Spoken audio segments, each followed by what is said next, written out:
எல்லாருக்கும் பிடிச்ச இந்த பன்னீர் பட்டர் மசாலா எப்படி செய்யறதுன்னு பார்க்கலாங்களா?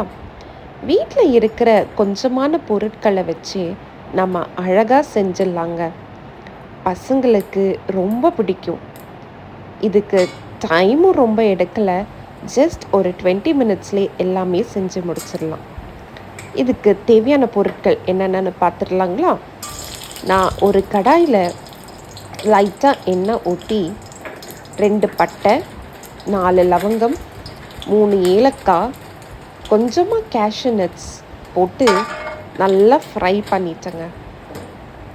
ஃப்ரை பண்ணதுக்கப்புறம் ஒரு பெரிய சைஸ் வெங்காயத்தை எடுத்து நீட்டாக கட் பண்ணி இதில் போட்டிருக்கேன். நம்ம இது கிரைண்ட் பண்ண போகிறதுனால நீங்கள் இதை ரொம்ப ஃபைனாக சாப் பண்ண வேண்டாம், கொஞ்சம் பெருசாகவே கட் பண்ணிக்கோங்க.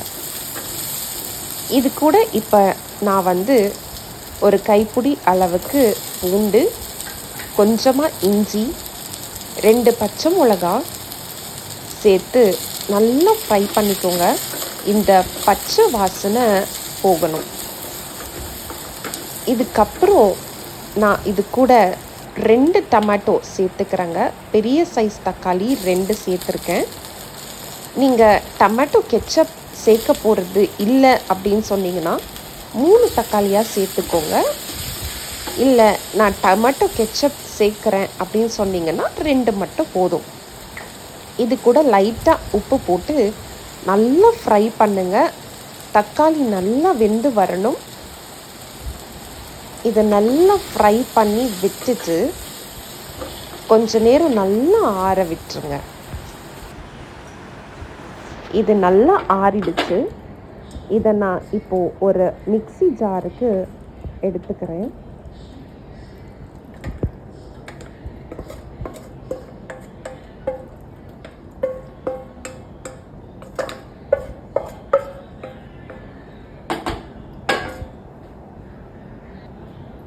இதில் இப்போது நான் மஞ்சத்தூள், மிளகாத்தூள், தனியாத்தூள், கொஞ்சமாக ஜீரகத்தூள், இது கூட ஒரு 1/2 கப் நான் டொமேட்டோ கெச்சப் சேர்த்துருக்கேங்க.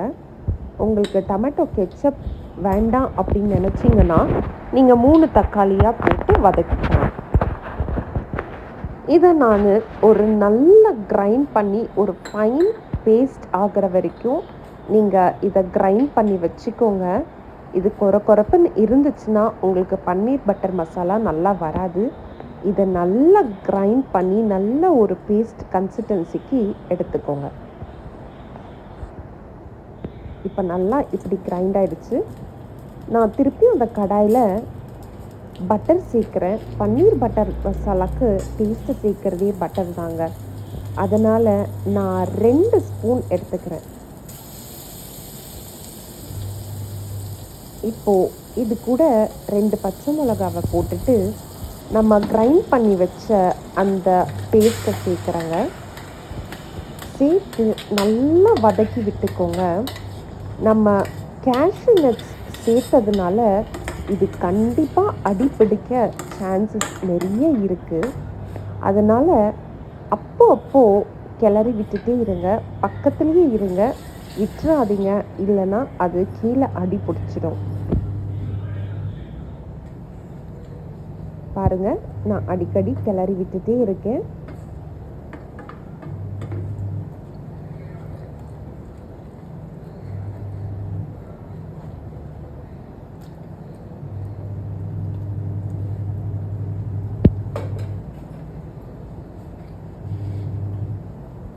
இது நல்லா எண்ணெய் பிரிஞ்சு வர வரைக்கும் நல்லா வேக வச்சு எடுத்துக்கோங்க.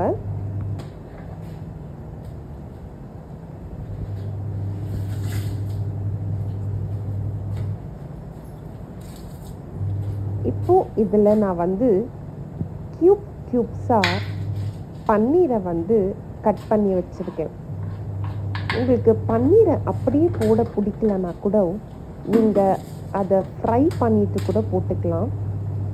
பட் நான் ஃப்ரை பண்ணலை, நான் அப்படியே க்யூப்ஸாக கட் பண்ணி தான் நான் போட்டிருக்கேன்.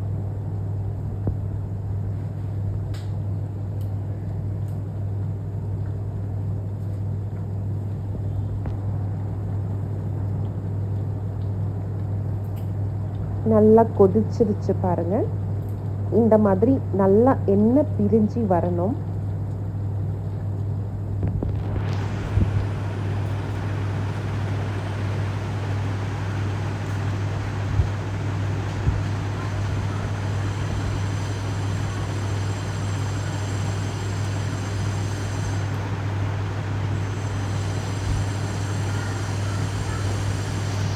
இப்போ திருப்பியும் நான் கிளறி விட்டுக்கிறேன். ஏன்னா கீழே அடி பிடிக்கக்கூடாதுன்னு சொல்லிட்டு நான் அப்பப்போ கிளறி விட்டுட்டே இருந்தேன்.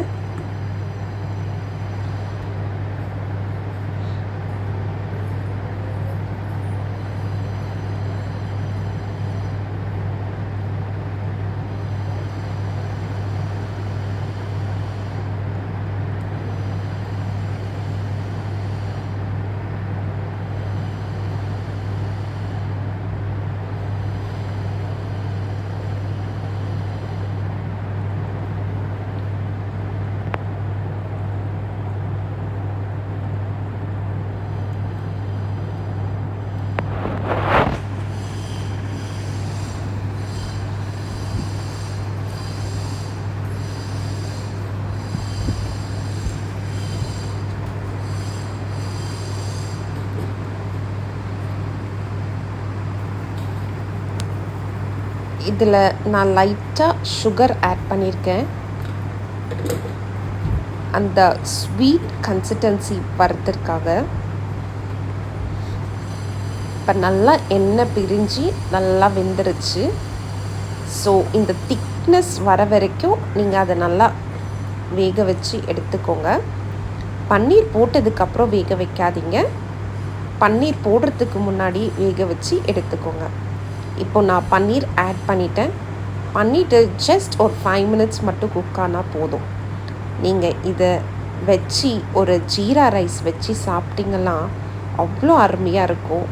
டேஸ்ட் பண்ணி பாருங்கள்.